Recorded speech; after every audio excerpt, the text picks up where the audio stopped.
Coupe du monde des clubs, le verdict tombe après le premier match. Ça y est, c'est commencé.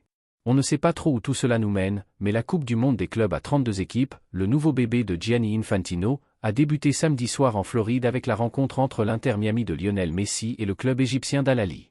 Pour la FIFA et surtout son président, l'enjeu est de taille. Et tout l'objectif est de donner avant tout une bonne image. On craignait le pire au niveau de l'affluence, puisque les billets ont mis du temps à se vendre.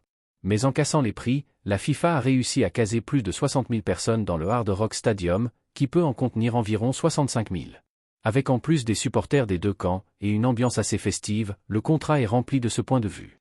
Pour le reste, on comprend que la FIFA veut faire le maximum pour vendre son produit.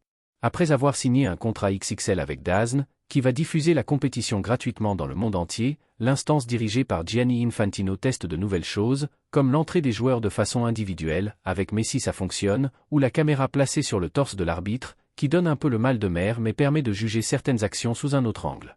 Coupe du monde des clubs, un 0-0 pour commencer. Et le football, au fait ?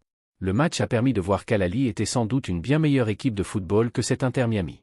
La première période a été à sens unique, mais les Égyptiens ont buté sur le gardien floridien Oscar Ustari, qui a notamment repoussé un pénalty du bien nommé Mahmoud Trezeguet, 43e. Lionel Messi et les siens ont montré un meilleur visage au retour des vestiaires, mais sans pouvoir inscrire le premier but de la compétition. La suite, c'est pour ce dimanche avec d'abord un duel inédit entre le Bayern Munich et les Néo-Zélandais d'Auckland City, 18h.